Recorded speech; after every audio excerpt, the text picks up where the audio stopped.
Good day. Hello. Come in. Have a seat. All right. I think we're ready to go. Yeah.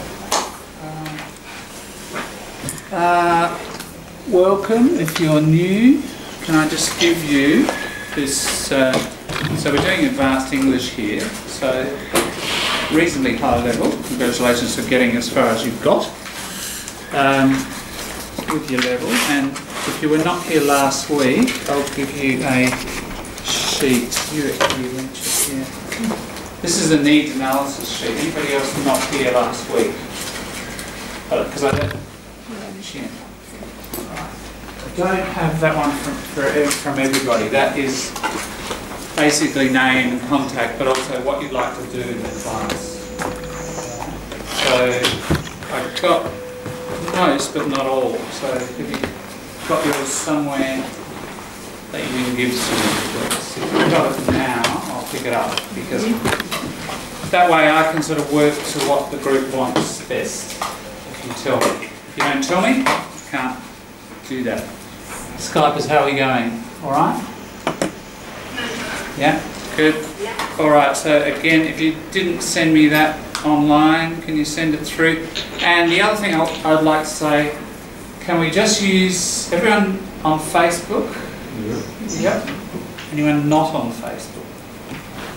Good, because Facebook Messenger is probably the best way to communicate with me, because some people are sending stuff from Skype and text. I mean, text is okay, like if you can't come to the class or something, it's probably best. I'll see it quickest. But in terms of like, if you've written something, you want to edit it, just attach it in Messenger, send it that way. I'm probably like you, on Facebook more than I check emails, so in terms of speed, I'll see things quicker. And if we just make it one medium, then I don't have stuff all over the place and I accidentally miss your work or your message. Alright, so we'll work mainly through Facebook, and that also involves the Facebook group, the Tarndanyanga Facebook group. I'll just perhaps put that up on the screen so you can see it, and you could search for it in Facebook. It's got quite a particular name. It was pretty hard to get it correct. Yeah, I know. It's that's very much hard. why is that not doing well today? HDM2. What's going on?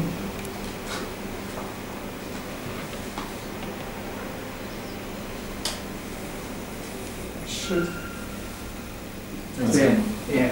Okay. So notice the spelling. It's a word you should know anyway, like culturally important. This is the name, the Ghana name for this area. Tarndanyanga. T-A-R-N-D-A. Tanda. That's kangaroo, the big red one. You've been bushwalking and come across a big red kangaroo. Yeah. Don't try to fight it. It will win. And then Anga is place. Quite a lot of Anga, Norlanga, Walanga. It's a common Ghana place suffix. Yeah, so it's place of the kangaroo. So that's what we're calling this, Tarndanyanga Advanced English Group. And people are sending bits and pieces. It's a debate I'm having that colonialism coming from somewhere else. Yeah, so that is the group, and most people are in it. We've got 34 members. What I do is try to send documents to that group. Send them to that group so you can see in advance some of those documents. You may not know what they're for, just like we do here, explaining how to use those. Sometimes, like this week, I sent the story through. And I'll generally give some indication of like how I want you to read that in advance. Like, I hope anyone read it? Okay, just to get an idea. If you read that, that is sent to the group, Zara. It's there as an electronic piece, right? You could have printed it out, but I've got copies. That's fine. I've got copies for everybody. we're going to work mainly with this today. So yeah, I'll put up group documents in advance sometimes and try to give a little report on the lesson if you miss it. I'm just experimenting around with this video and recording this Skype. We'll see how we go. So one of those two, I hope, in the next week or two, sort of get good enough at it to be able to, I'm not that familiar with this stuff, put it up and maybe put a link to a Dropbox or something like that. So if you miss the lesson, Krish, how are you? Come in and maybe squeeze around. Yeah. Come around this way. Yep. We won't need that now. Okay. Skypers, sing out if you disappear. That is an alternative. A couple of people are coming and going on Skype. If they can't make this lesson and you can't leave home for some reason, you could Skype in. I mean, preferable probably to be here, you know, in terms of face-to-face learning. But hopefully the interaction's just as good. Almost as good. It's probably second best, but hopefully not too distant a second best. And maybe convenience outweighs that, so you could work from home, yeah.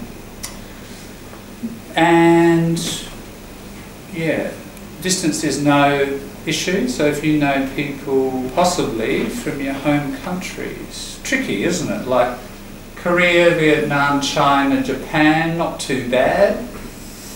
Similar time zone, isn't it? Don't know if you convince your friends to wake up at 4 o'clock in the morning from wherever, Middle East or something, or Europe.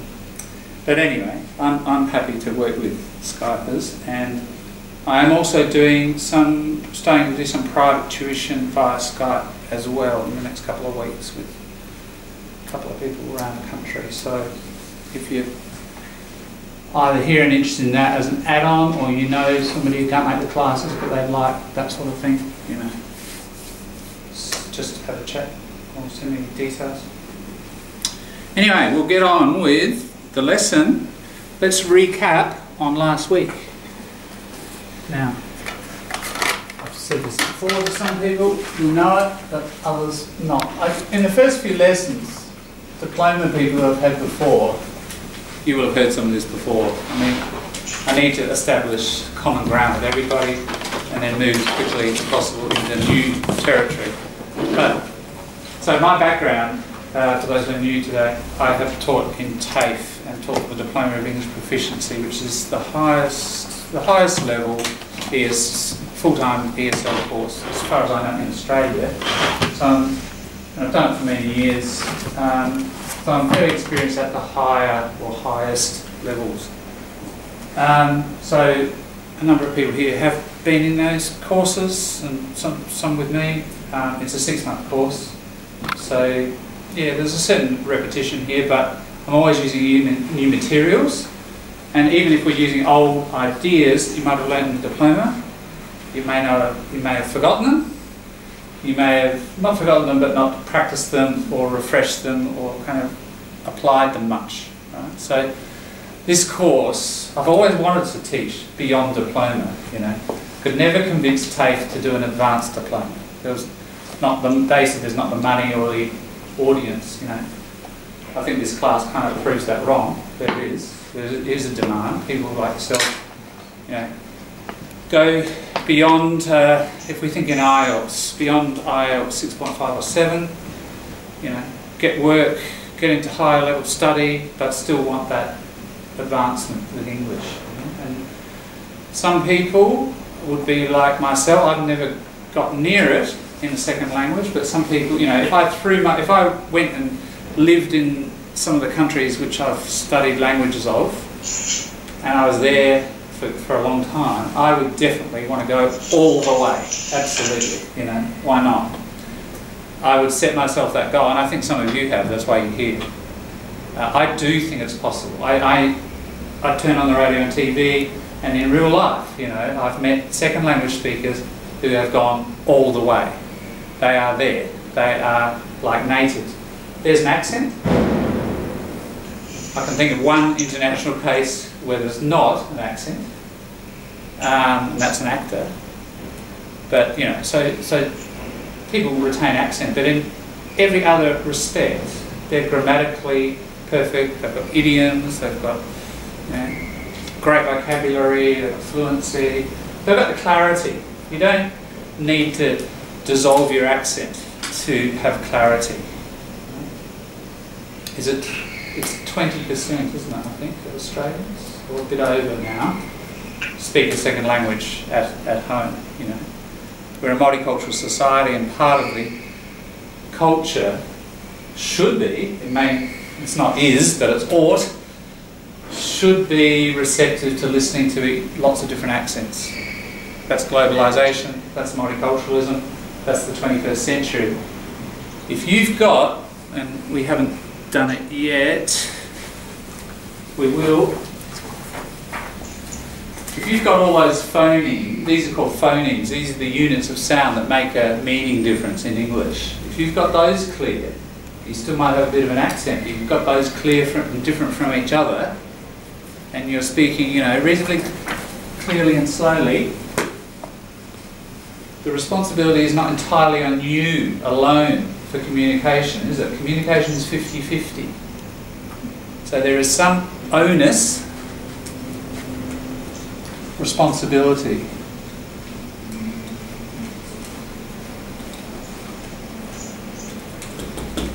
Onus on. There is some onus, there's some responsibility on the other person to be receptive to different accents. They live in a multicultural, globalised world. They should have tolerance for lots of accents. Right? I just want to make that point because it's very easy. Over the years, come grab a seat with us. I've seen so many people who, and when we have discussions about cultural transition into Australia or anywhere, people who feel underconfident, you know, about communication. I think that's one of the big, that's the elephant in the room. You know that expression? It's the big issue that is not discussed, I think. There's so much psychology in learning and language learning and cultural transition, you know, any kind of learning, but especially cultural and language learning. And the issue of underconfidence is, Hey, how are you? long time no see. There's a couple of seats here or over there. Which is good. Come around this way. Yeah. You know, the confidence thing is huge. It really is. It's almost everybody. It's almost like an epidemic. And yeah, I think it's important that you have confidence in your communication, and you don't feel like it's all your fault. You know, when things go wrong. I know people do. That's what gets reported to me, or I can see it, you know, over and over again. It's not. Like, it's a 50-50, isn't it? 50-50 responsibility. And there's onus on the other person. And if they're an Anglo-Australian and they've grown up here like for years and decades and lived in their little bubble, you know, because migrants get accused by the right, mainly by the Conservatives, of living in a little bubble, you know. But Anglos live in bubbles too, you know. And you live in that bubble, and you step out occasionally, and you hear these accents, and you don't really bother to, you know, clarify or slow down or whatever, you know. That is very much part of the issue. So yeah, there's lots of global things about communication we can talk about here, and psychology, but I think that's pretty important. Yeah, confidence in learning too, you know. Throw yourself in, experiment, especially here. Think of this as the laboratory, you know. This is the laboratory and the gymnasium, where you try out those machines you haven't tried before, or that extra weight, you know. And it's a very sympathetic and understanding environment. I think we'll soon make it clear that that is the case for everybody. So what we're here to do is extend what is already very excellent English, you know. So extension is all about experimentation and feeling brave to try that new collocation out, or that new idiom that you've just read, try it out, you know.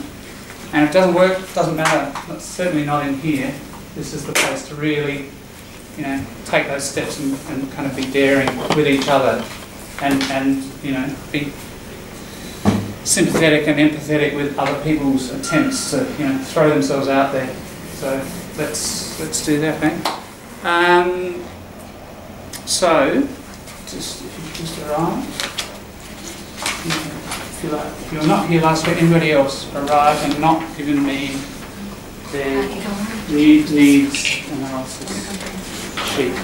If you can fill that out, and other people as well who were here, if you didn't give it to me last week.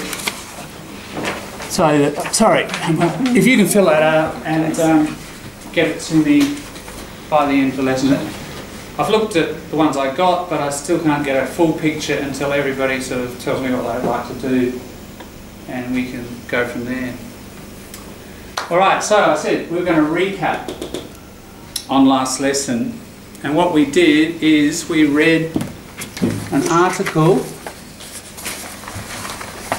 and I've got some copies here again if you are not here. Not here. These I've also put up on the Facebook group. Oops. Check one for you there. Anybody else not here? And I've got one for you. I've just about run out. I think she had it last time. She had it last time. Good. Alright. No, I don't know. That's alright. Alright, so what we did is we practiced collocations. And again, I'm going to very quick recap, because if you weren't here, I need to. We're going to talk about this like every lesson. Collocation is a bunch of words that are said together. Isn't it? People have a 2-word collocation. 3, and I think we even found a 5-word collocation last week. Yeah? And language is made up like 40, 50%, sometimes 60, 70. It depends on the writer, it depends on the speaker, of collocations. A really important and useful writing tip is, if you learn collocations and you write in big groups of collocations, with a bit of grammar in between, but you try to push that percentage of collocations up in your text, so 60, 70, 80%, the reader is going to have a really easy time. They're going to find your writing very clear. Because they're reading and they're predicting as they're going and they're guessing, aren't they? You know, if you say, what's an example? Well, what's a collocation from here? Sorry, I haven't got my... Eh? Do a deal. Yeah, or even... if you said stridently, you use stridently, it's going to be a negative thing and it's criticised, right? The reader, as soon as they see stridently, they know there's maybe only 2 or 3 other choices in English, but they're already activating that word from the unconscious and then they see it, criticised. That's all happening unconsciously, but it makes it a nice smooth ride, doesn't it? Alright, now it's the same in your native language and the other languages you know. It's full of collocations. And different speakers will speak at different levels of collocation, and they'll write at different levels too. Everyone's got their own fingerprint, right, as a speaker and a writer. Just in terms of linguistics, it's called that. Lect, remember lock, speak. Idio, self. Right, so your own particular, so in your native language, in English, in any other languages you've got your own personality and fingerprint. And, you know, if we recorded what you said and put it through a computer, statistics, we get a different profile for everybody in this room, in English and native language as well. And we could then run it through and extract out the collocations, and we find people speaking at different amounts of collocation, you know, and writing as well. So if you want clarity with your speaking and your writing, you want people to half predict what your next word's going to be, a lot, and then the word comes and it fits instead of this unexpected word, right? Then speaking collocations, writing collocations. That's why I introduced it day one. They are just fundamental to smoothness, clarity, predictable communication, but also native-like expression, isn't it? Now, remember the graph I drew last week? You know, this idea of sort of levelling off, and there's 100% like native-like, and you know, you've done a lot better than a lot of other people who might have levelled off earlier, but there's still a gap. A lot of that gap, I'd say most of it, is collocation.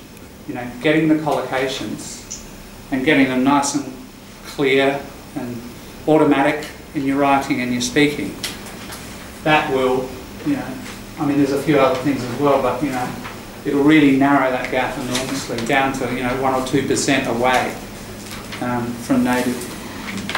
I hope I kind of proved it, or at least demonstrated it last week with that piece of writing. So I took a piece, I did write on Facebook, yeah, it is quite a difficult piece.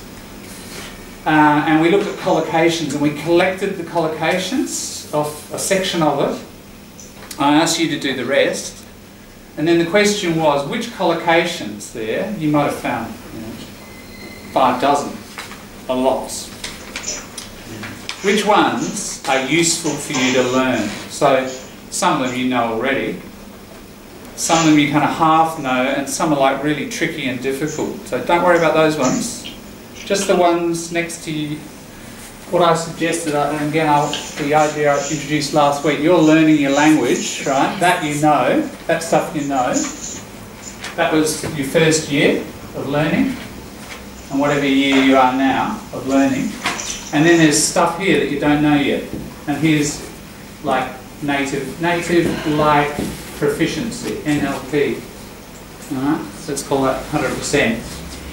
No one ever really gets there because I don't know all the words in the language. No. But here, this point here, you're learning edge. That's what we'll call it.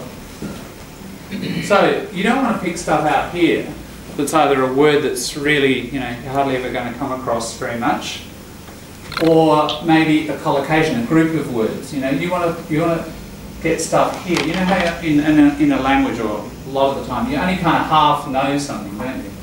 You've seen it, you half know it, but you're not ready to use it. You know, you might be able to hear it and understand it, but you haven't used it. That's what I call you kind of half know it. It's that territory there. That's the stuff you want to capture and think, yeah, look, I've heard this collocation for years, but I've never, you know, put it in my mouth or put it in my pen. Okay, I'm going to do some work on this, you know, and grab it. And there might be other collocations from your text that you think, well, it is out there, but I can see how useful it is, especially in my area of work. I use that a lot, or in my study, or in my interest, you know. Or there's a collocation out there that I haven't come across very much, but I can see I could use it for all sorts of different topics. That's useful too. Right? So transferability, your own particular needs, and next to your learning edge. So if you look at your 50 or 60 collocations in that document, just pick, you know, 4 or 5, 6, depending on your energy, and then work with those. That's where we were up to last week, wasn't it? True? Just get my Skypers back so that I can see them. All right, Skypers, you can see the board okay? Yep, good. All right. Okay, so we're at the point. So that's what I covered last week. So a few new people here. Any questions or issues about what we covered? Yes. I just have a question about some slang and some kind of special words. That's kind of special group use, especially the bikers and this kind of group. Yeah. Unfortunately, we have to talk to them.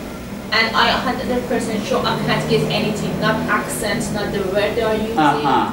And okay. I don't know where to go and where to find those kind of speakers so we can actually feel safe. You know, because you have to feel safe to go to them and have some kind of friends like that. Yeah. I need to understand what they are saying, but I don't know how. Right.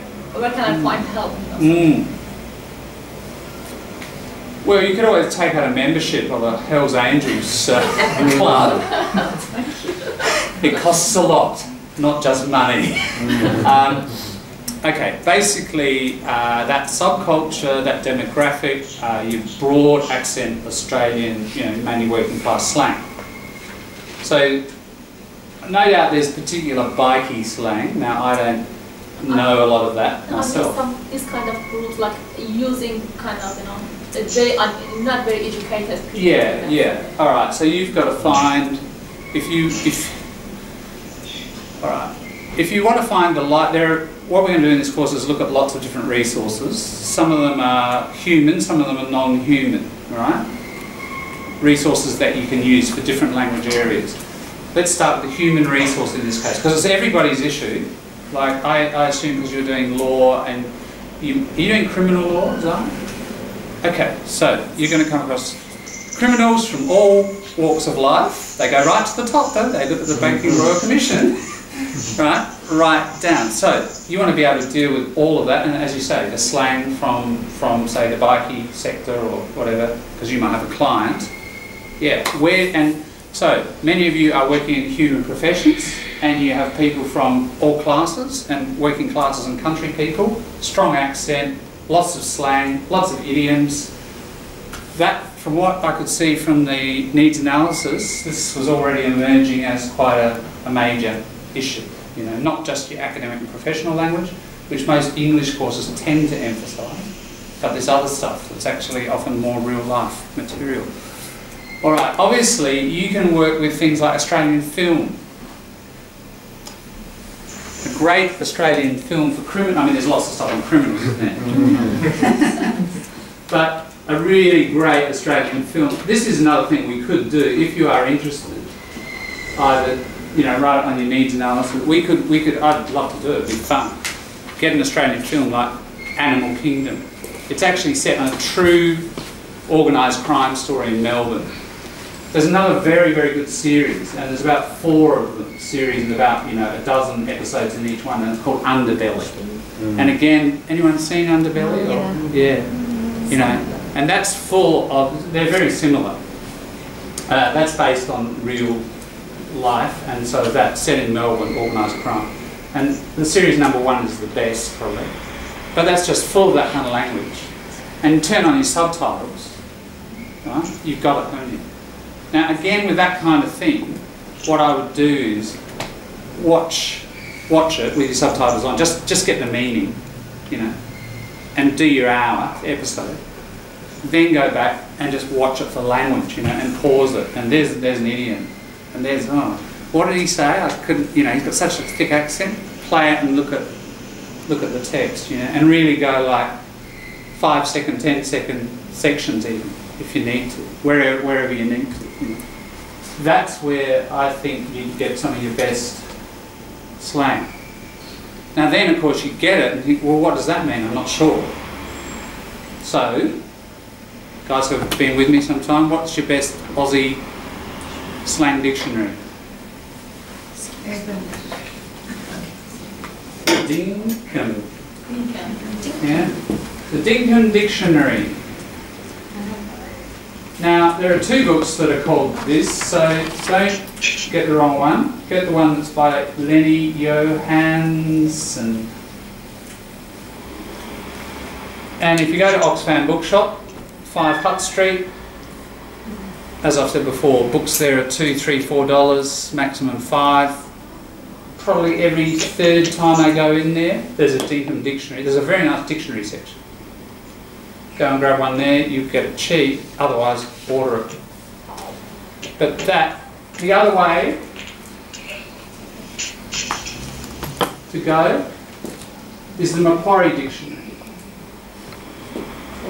And with the Macquarie, get the big one, the big fat green one, it's about that thick. And again, in the Oxfam bookshop, probably about every 5 or 6 times I go, there's the big fat green Macquarie, and it always sells for $4. If you buy it from a bookstore, it's about 70 or 80. So yeah, everybody, if you're here, you're interested in English, in really polishing that final few stages, you need a Macquarie dictionary. That is Australian. So what you'll get in there, you'll get Australian pronunciation of words? Is it schedule? Is it schedule? Which one's Schedule is the traditional Australian way. Schedule is American, and it's come in, and you know, probably most people say it now. But probably in Macquarie, depending on how old your Macquarie is, will probably now say both. So it's adapting to language change. But other things as well. But you'll get a lot of slang in there. You get formal and informal. You get a lot of slang. So in a sense, that will have a bit more in it probably. But most of those words will be in there as well. So really, if you want to buy just one thing, buy the Macquarie. And trust Google. Because you know, when I don't understand something, I Google it, and it was many different meanings and why, for example, who use this slang and why they're using it. Yeah, look, I reckon, you know, Urban Dictionary, you've probably, if you've looked up slang, Urban Dictionary is not bad for slang. And Urban Dictionary, you know, gets pretty rough, like it goes into all the obscene language and, you know, violent, racist, you know, it's pretty offensive sometimes. So, you know, that's a warning. It can get quite offensive. But the thing about Urban Dictionary is there's no one controlling that, in the sense it's like a Wikipedia and people contribute. And one word, you take one word, durry. Durry means a cigarette, Australian slang. You know, 20 people might have written on it, and they give different examples. You know, so read lots of them. And I wouldn't trust one of those, you know, but as a group, read 5 or 10, and you'll get the picture, and you'll see how the words use it. So that's online. But I mean, that's your most trustworthy. Macquarie University is the Centre for Australian Linguistics, generally recognised as such, and the most authoritative dictionary. So yeah, it's a must-have, the Macquarie. I think you can get electronic versions. Yes. I mean, yeah.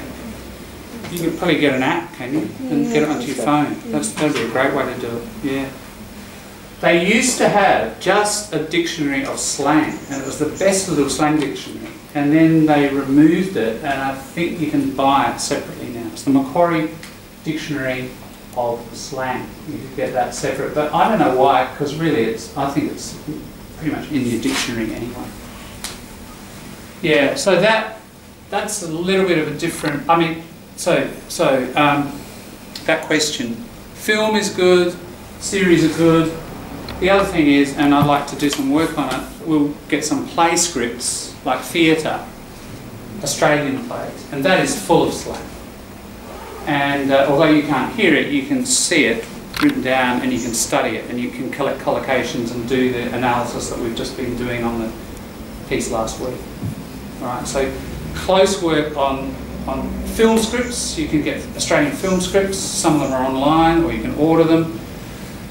Australian film scripts, see, with a play script, unless you go and get the DVD and then it's a little bit different, you can't hear what you read. But if you want to hear what you read, a film script is the way to go, isn't it? Get an Australian film, Priscilla, Queen of the Desert or something, Muriel's Wedding, you know, and watch it and have your film script there. But one of the places that sells film scripts, and it's very close to here, is Imprints Bookshop in Hindley Street. Up the back, they've got a whole section. It's named just near TAFE, near Rosina Street corner, you know, when you walk through down to TAFE. Yeah, it's a little bookshop, but really, really good bookshop. If you want, those people know books better than probably any other shop. So, you know, if you're looking for a script for a particular film, Jason, the guy there who owns it, you know, he'd be able to track something down for you. That would be a really good project, like next 2 or 3 years, just be watching a film a week and, you know, either looking at the subtitles and extracting idioms and collocations and slang, looking it up. I want to demonstrate some of that stuff. We'll do some of that at some point in the class. Yeah. So that's, I think, some ways of attacking stuff. Yeah. I had 2 suggestions and Yes. 1 comment. Yes. And this is 30 years of experience speaking. All those are good. The top one would be never be shy to ask, what do you mean? I don't Yeah, understand. good point. That's for Yeah. me, that was the tops. And the comment is doing our heads in calculations. Yeah. So, the suggestion, how about we come early maybe next time or 30 minutes and we ask every Aussie that passes, do you know what the meaning of collocation? And I'm wondering how many will actually have. As I call Because it. you're doing our Yeah. heads. Look, the Rundle Mall test, probably no one, or Yeah. one out of 100. Yeah. You know, natives in any language, you know, are generally not. Remember that word, the very important word last week, and I'll write it up for new people as well. Because that's what I hope Can this. you explain the colloquial of doing our heads in? Yeah. Right, meta-awareness, you know, being aware of how you're speaking a language and having the terms and the concepts and, you know, some sort of analytical tools for it. I mean, most language speakers are not meta-aware, are they? But you can, no, that's right, you can, but it's useful. It's not absolutely necessary for second language, but it will certainly accelerate. It's probably the most important thing you can do if you want to learn fast. And best is accelerate that. And so what this course is about is, you know, we're getting some language about language, aren't we? And when you get language, you get ideas. And ideas are tools, right? So we need to explore that stuff. So yeah, sure. Just because natives don't know this word doesn't mean it's important. I mean, again, Rundle Mall test, ask. Remember, 20% of people speak another language, so if in Rundle Mall, you don't ask those people, because they'll be like you, they'll know. But ask the Anglo, you know, Aussie born here, so 80 out of the 100, what a collocation is or what a third conditional is, they wouldn't be able to tell you. Probably 1 or 2 might. Right, but they're still really important, aren't they? All the different conditionals. So just, you know, just because they're not meta-aware doesn't mean they don't speak it very well. Isn't it embarrassing when little kids, you know, I had that feeling in France, you know, you're standing there and there's this little 3-year-old going "Brrr" in French, totally unaware, but far better than you know. There's, in terms of meta-awareness, I might have all the grammar and I could tell them, you know, what they were doing grammatically, but I can't do what they do. All right, so let's have a look at what we were doing last week then. That article, what I asked you to do is collect some collocations, about 4 or 5 or 6, depending on your time and your energy. And I suggested that you collect them from this territory here. So in other words, as you read, I think over time, if you start putting on the collocation glasses and reading collocations, you'll just start to see them automatically. So, I wouldn't say necessarily everything you read, but some of the time, when you've got the energy, just switch on the collocation glasses and maybe get a pen with a newspaper or whatever, or a printout, and just underline collocations, and do it several times a week. Right? I would suggest you need to do it several times a week, like once a day, you know. Or have Tuesdays off or Thursdays and do twice on Sunday or whatever, you know. Obviously, the more you do it, the more you're going to collect, right? The sharper you're going to get at just seeing them and noticing them everywhere. Yeah? So yes, Danya, I want to do everybody's head in with collocation. If you do your head in, you just do something so much your head kind of gets all, you know, messed up. That's doing your head in. Slang You will phrase. hear that a lot in Australia. Yeah. All right. So what we're doing is just practicing this idea of looking at the collocations in the text and then collecting some, writing them down. You know, if you don't have time to do that, at least just underline them. But I would again suggest grab a few from each time you read, and even if it's 2 or 3, and just practice a few little sentences. And my suggestion, remember, was write the sentences about the topic that your article's about. Link your sentences, not just off out into outer space and other topics, but write about that topic. You'll probably get a more memorable, you'll remember it better if you do that. If you link things together, you tend to remember things.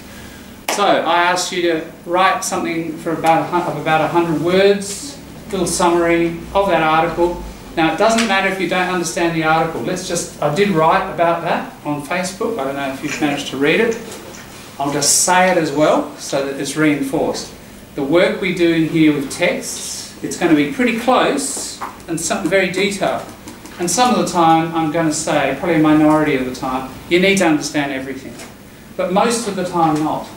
You know, that text, I gave you that text, why? Because I said I would give you stuff on Australia and on Australian culture. And everybody was talking about that last week and 2 weeks and 3 weeks ago, and they're still talking about it. It's a big thing in the culture right now. So that's why I gave it to you. It was a hard text. I don't expect, maybe I should have said it earlier, I don't expect you to understand it all. If you got 30% of it, that's enough, that's fine. If you got 30% and you got the idea of doing this with you got the idea of collocations, and you got the idea of collecting collocations and practicing them, great, that lesson would have been a success. All right? Just because you don't understand the article, you've got 30% of it, doesn't matter. I don't have that expectation of you. You don't need it of yourself. And just more generally, everyday life, navigating through English, don't be hard on yourself, and don't set the bar up here and expect yourself to understand everything or even more than half of lots of texts. You know? You're in the learning phase, so the learning phase, I think it's more important. Here's what you should think is more of a problem. If you've read a text and you haven't learned something from that text, one language point or two, then, all right, that's a failure. All right? If you've only understood 20% of that text, it's not a failure. But if you haven't learnt a language lesson out of a text, that's a failure. Right? Don't like to use the word failure, but you know, that's a problem, shall we say. Right? Or look at it the other way. You know, if you get a language lesson or a couple, just what I call micro lessons, like, oh, look at that preposition, you know, and you've noticed it, and look at that collocation, just 2 out of every text, and you're reading lots and lots, right?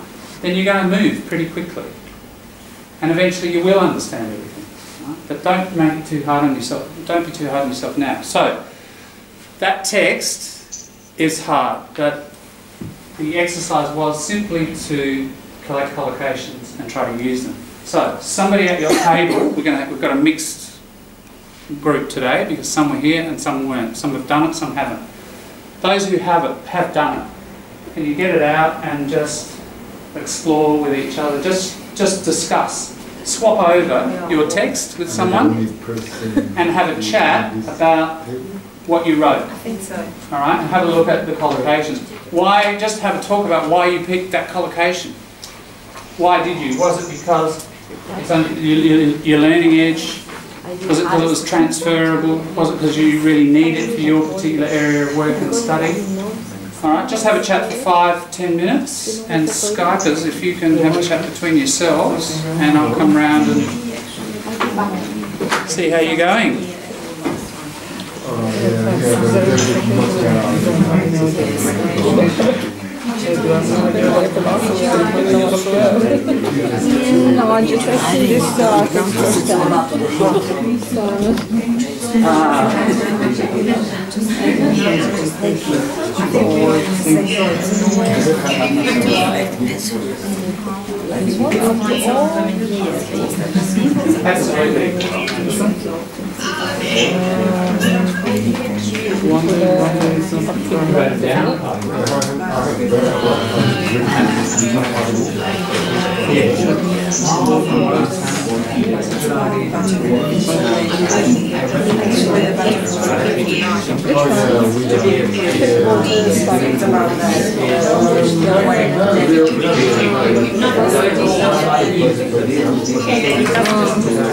This is how the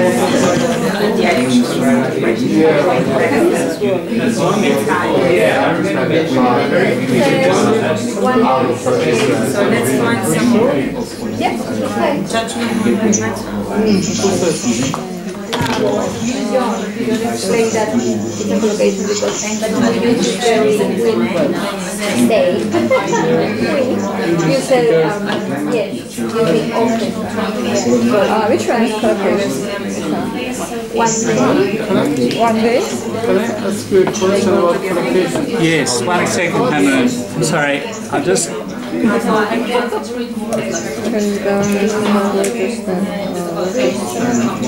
Like tools. It's collocation as well. I'm just going to hand around an attendance list. If you can just write your name there. Thanks. So I know you've been here. It doesn't have to be modern. Excuse me, I just... Collocation is strange use in It's a group of words. Excuse me, I'll just... Sorry. group of four. A group of words that's commonly used. In Australia or somewhere in particular use. Yes, so... Which one? A bit longer. We often say a bit longer, don't we? Very common words, frequently used together. 1 day. Group of four. Yeah, you treat someone like a fool. Yeah, little packages. So we went through this and we underlined like, yes. After all, Prime Minister and stridently minister. You call, stridently strongly. Call for something. And judgment on that matter. Yes, you could say that is too. And even like that in Australia right now is so we went through and just underlined them. And then what we did is said, that's the learning edge thing, we said, alright, well that one's useful, you know. I want to talk about criticising, so I'm going to try to learn that one and write it out in practice. That's what we did. Does that make sense? Yes, This collocation is not the same as expression. Kind of. Yeah, what most people think of as expressions. Expressions are, okay, there's a difference of idioms, like an idiom, like do your head in. That's actually an idiom rather than a collocation. Now, an idiom is just, an idiom, you can think of idioms as set, fixed expressions which are metaphorical. Yeah, so, but beyond that, there are lots of other packages in a language. This is collocation. Yeah. Mutually, that means totally. So, for example, is this a optics? Is that a collocation? Incorrect. This is a I'm not sure if that's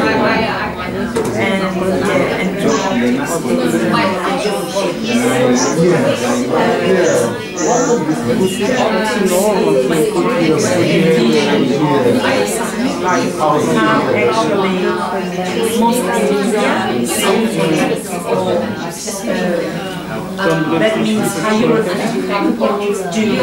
optic as a is a reflection. So they represent I don't understand what collocation is job? Yes. Do whatever they do. They reflect. Not in a good way. So a reflection of that.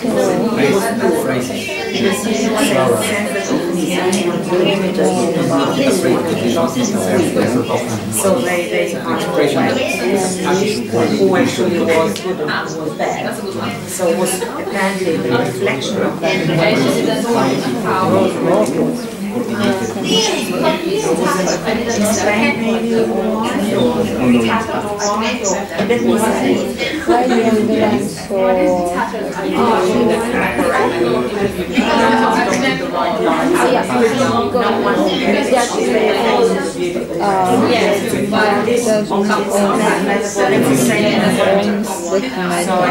they give an idea but they do not reflect that or they don't reflect it clear the need to understand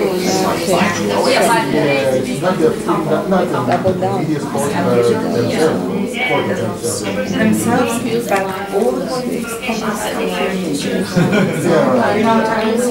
hence we reflect to us. Yeah, and because we work with young people, They're from here. Yeah, we have to compare ourselves, yeah. Can't complain right now. In a good spot right now. She found her niche in life. Sorry? Yeah, keep that one. Hang on. What's that? I just since the conversation that I'm Yeah, cool. accommodation like found Yes. and I found it and I analyzed it Oh, yeah. Beautiful. and then also a leader is incorporated using the same origin. Oh, Nina, yeah. Yeah. Oh, is it related? Okay, that's interesting. So, and now we learn Latin. Yeah, well, it's pretty useful. You need your help to do the dictionary. Have you finished the dictionary that you've done with that time? Still going. have you done That's this a bit paragraph? of a long one. Sorry. Yeah,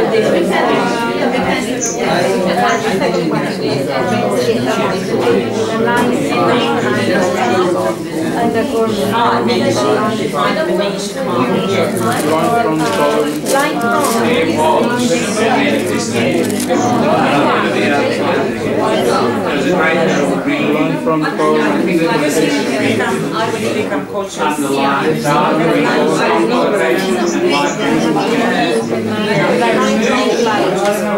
What they are I guess a line from and victorious suggestion in terms of reference. Oh yeah, it's someone heard this, I don't know, we have heard testimony, this I heard something, I don't know, I'm not sure about this one, but just heard, yeah, I know it's yeah, because heard something testimony, but when you don't know what is testimony, testimony or testimony. Yeah, I know, but again, just need to know how to use this word with some, I don't know,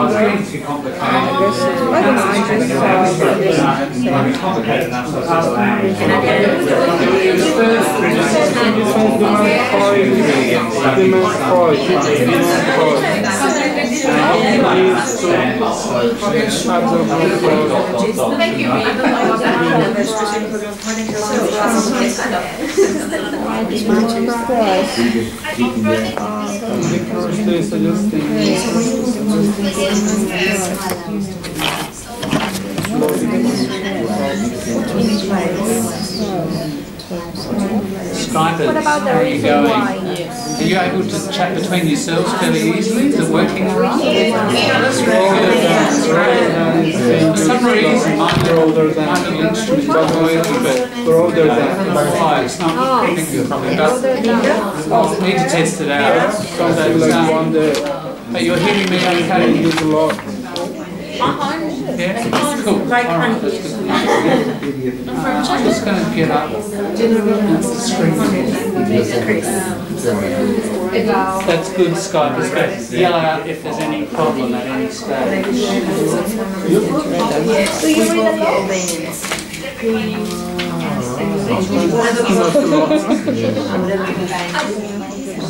can try to You're from Poland? Yes, somebody No, I'm from Peru, South America. I was going to say for your accent. Yeah, just typical Russian accent. And your Toro husband feminine, yeah. But anyway, it's not Russian, it's Ukrainian, it's something special. Ukraine is close to Poland, south and Russia. South of Russia, Where are you from? Prussia. Like the Prince of Prussia. What's your name? Pamun. What's your name? Lourdes. Nice to meet you, Lourdes. How old are you?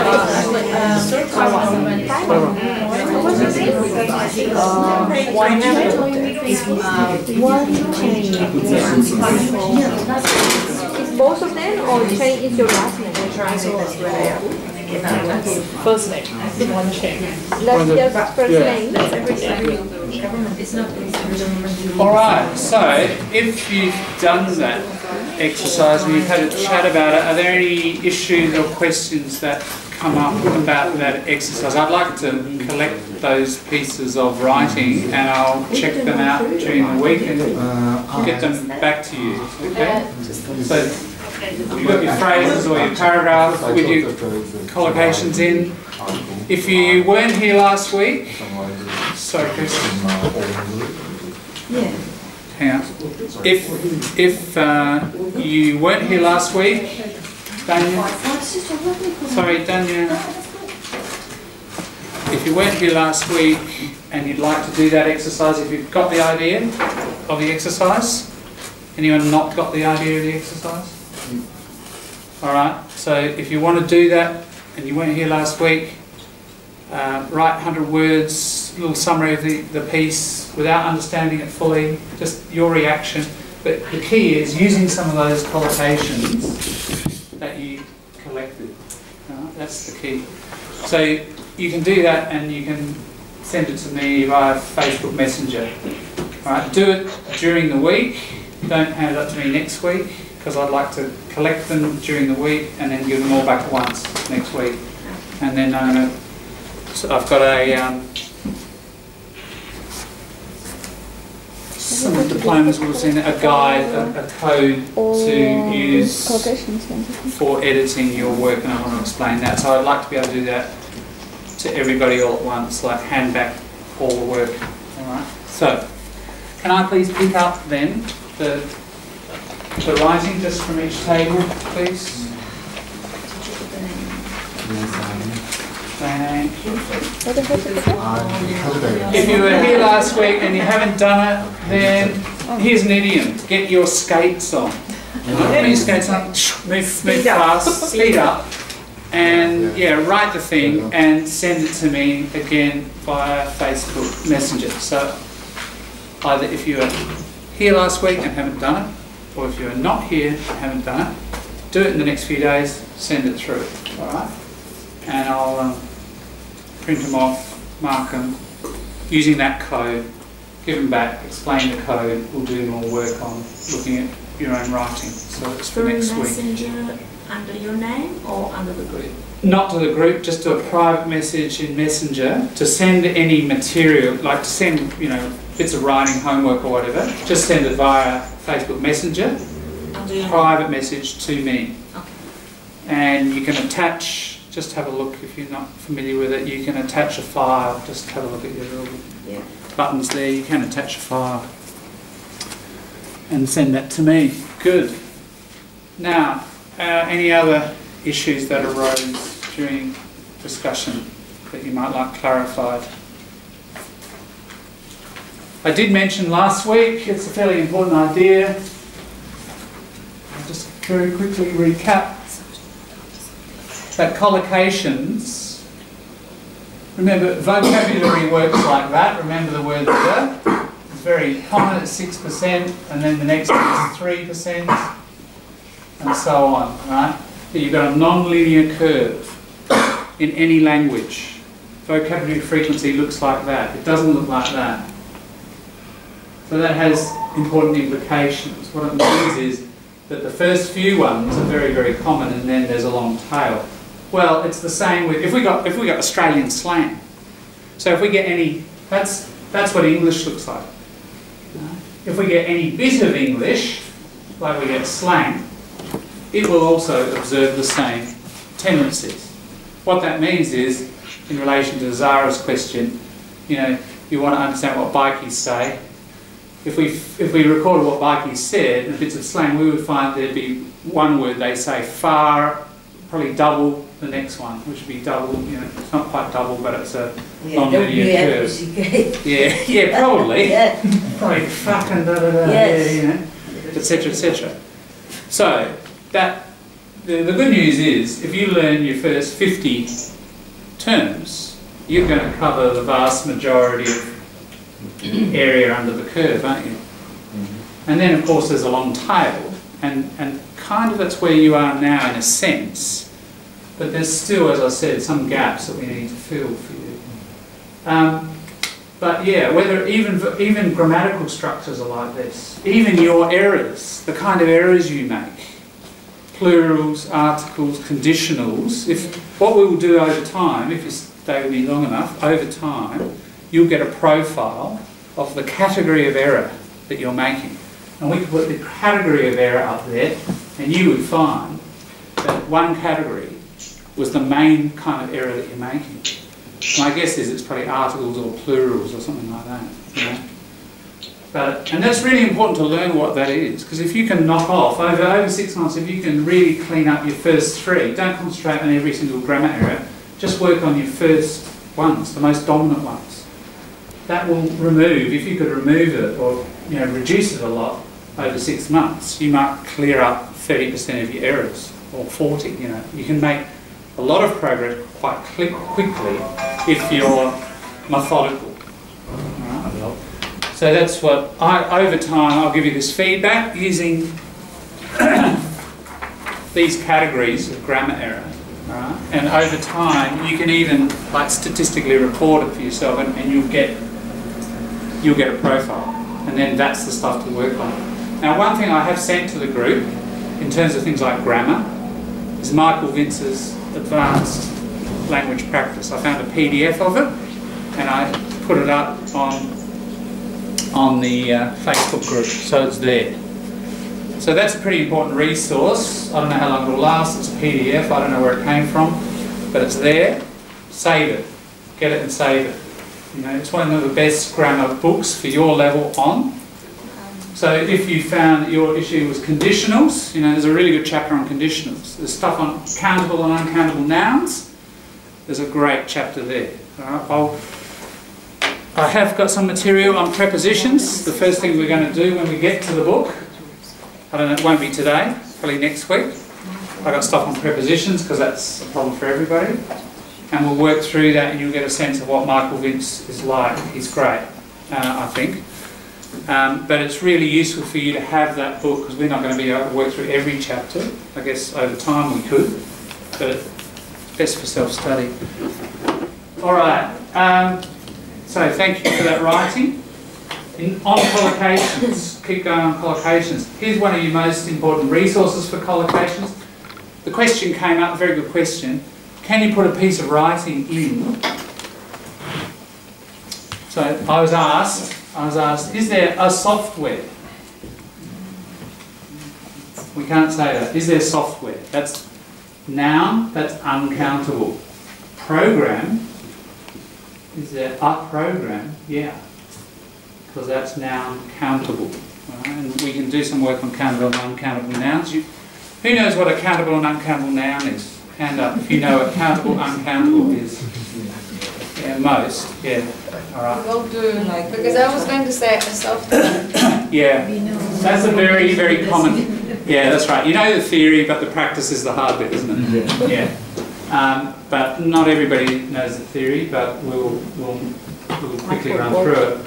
But yeah, we need to focus on this because this is very much one of these common areas. As it arises, I'll tell you some of these because some are very common, especially because in your language, native language, you might, if you have articles, you probably say that. But in English, it's uncountable. So, is there software that can analyse a piece of writing and show you the collocations? A bit like what you're doing with the text, you know, but you could run it through a machine. I did find one once, and as I was saying to the group, it was this fantastic little thing. It was called Essay Writer, I think it was. And it was really, really good for all sorts of reasons. And the last function of it was when you've written your essay, you want to find out how readable it is. And what readability, as I explained to you, is about, you know, high levels of collocation. If you've got 80% collocation, people can read it easily.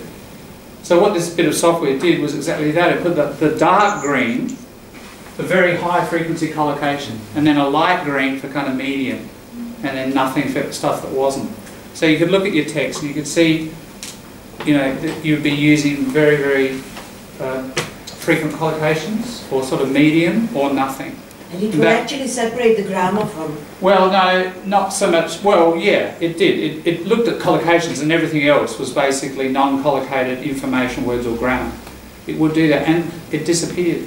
They took it off. I don't know why. And they took the whole thing. It was called Essay Builder. That's the name of it. If you ever see it again, let me know. It was just one of the best bits of software for writing, but also for this. But you introduced another one, Essay Rater or something. Yeah, Paperator. Paperator. And that was good?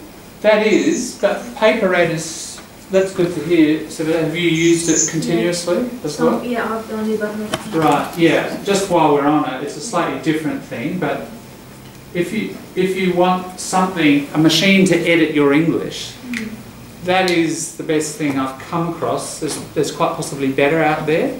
That a student showed me, I don't know, 3 or 4 years ago, and I've been showing other people since. It's not bad. You can put your stuff in there, and it won't capture all, you know, it's not foolproof. It's not 100%. It's maybe 60 to 70%. It'll pick 60 to 70% of your errors up, and sometimes it picks up something, it gets false positives and false negatives, you know.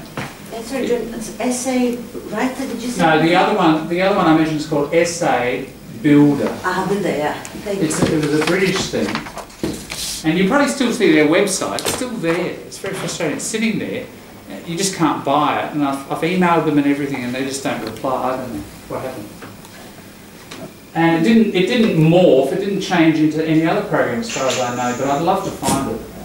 But Paperator is pretty good. Like, that'll get 60 to 70% of your problems, and it will throw it up as a question. Do you mean this? You know, you've missed a plural.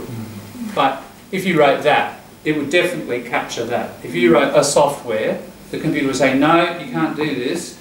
Do you mean just software? And, oh yeah, right. You know? I mean, you've got to think about everything that it pulls up and make decisions. And sometimes it pulls up stuff that's correct, and it's okay in that context, you know. So the more advanced you are as a user, the better you're going to use it. But yeah, it's going to help. Run your material through that, it'll clean up, you know, more than half, I think. It's not a bad percentage at this stage. When it gets to 100%, I can go home, pack up, and then it will go to one of these, won't it? You know. There is another one. So that you speak and out comes out perfect grammar. So then I really will be out of work.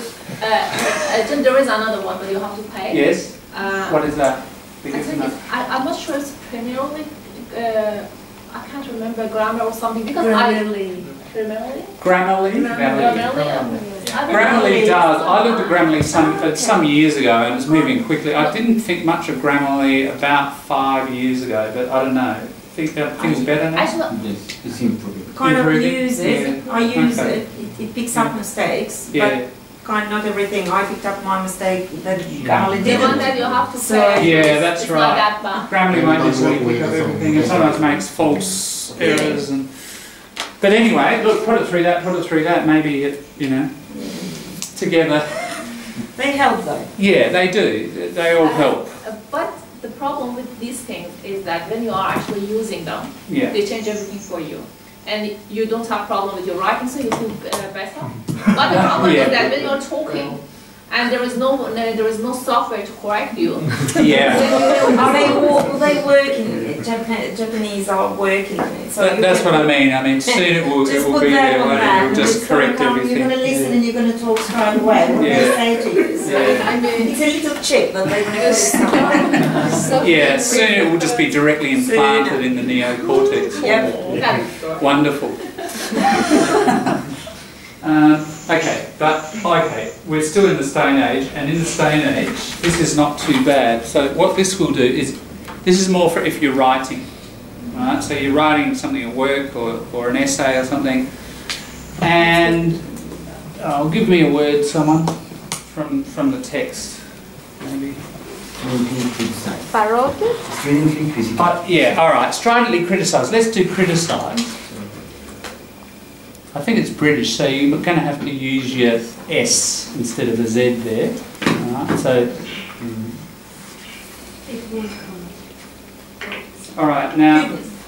So just at a glance, there's a collocation. At a glance, all right, just with one look, we can very quickly see. The most criticise the government, yeah, right. Criticise policy, but see how it's grouped grammatically. So criticise what kind of noun object. So there are all the different things that we commonly criticise. Now, just because something's not in the list doesn't mean it's criticised. These are the common things. These are the collocations, and we get some sense of the frequency there with criticise the government. If we'd like to see a bit more detail about how that is used, Skypers, sorry. I'm just going to try share screen, Skypers. Skypers, can you see that screen now? You can see yourselves. There. Can you see that, Skypers? Yes, we can. You can? Right, okay. So we're talking about criticise the government. If you click on that, you can see 65, it's found 65 examples. There are all the examples. Right, they're collected from a database that was collected from in Britain in the late 90s. 3/4 of it is writing and 1/4 of it is speaking. So it's a mix of speaking and writing. Now you could look carefully at each one, but I reckon it's just, if the right to criticise the government is a privilege, no one can criticise the government. Just look at a few easy ones. At the rally, demonstrators criticised the Mongolian government. He would be free to criticise the new government. Here, look, he harshly criticised. That's nice. Very strongly, harshly. So you get collocations next to collocations. Very important idea. Collocations often, there's a package and then there's a package outside the package. Right? So you can analyse a lot of them in context. Sometimes you can see patterns as well. Probably not the best example to see patterns. But, so that's with nouns. Here's subject, like what sort of subject? It's reports that usually criticise, not so much people. What adverbs do we use? Now see how it's put clusters. Cluster, there's one cluster. The computer's trying to group these things. So that one's about criticising very widely or broadly, isn't it? Widely criticise. We use more than openly or publicly, but they're both collocations. This one's about how frequently you do it, much criticise or often criticise. And then there's a bunch here, it's not really, that should be cluster 3 because they are about intensity of criticism, aren't they? Mm-hmm. So, but also is there. Yeah, and then that's the only one that's a bit separate, that's right. So strongly criticise is the most common. And again, if you wanted to have a look at those. Now the one from the text was stridently. Now it's a very, that's a more advanced word and therefore not that common. But it is a collocation. So not all collocations show here. Remember, collocations are like this. So stridently criticised might be here, but I'd still say it's a collocation. But it's not heavily criticised or strongly criticised up there. But remember, what I suggested to you is if you get control of the first 4 or 5 or 6, that's going to be the majority of the practice, isn't it? So what you've got, this little resource is going to give you definitely access to those. So you can see that, look, this is the sort of thing I mean by studying these a bit more closely. Not all of them. Again, treat it like you're reading. Just go in, grab a few lessons and run. Okay, so look at this. They were strongly criticised for. They were strongly criticised for. There's a bit of a pattern there, isn't there? They're strongly criticised for. Yeah? Or by, by certain people, or for. And look, often a gerund for failing. There was another gerund back here, for embracing, for allowing. Right? So see how we're picking up other grammatical lessons, little micro lessons?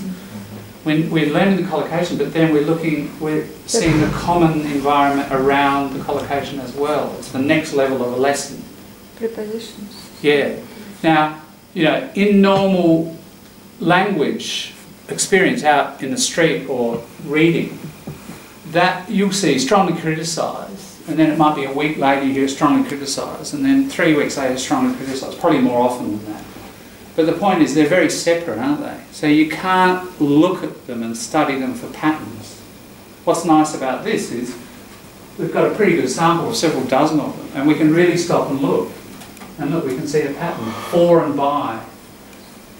So we can do our kind of hypothesising and figuring out and deducting using this as quite a nice tool. We can speed up that. All language is about learning, hypothesising, thinking, oh, maybe this is the case, is this the rule, even unconsciously as a kid, and even unconsciously as an adult. And, but in between can be quite long periods of time, especially if we're in this territory, which way you are. So this thing squeezes it all together, and we can look, it sort of compresses time in a sense, and we can look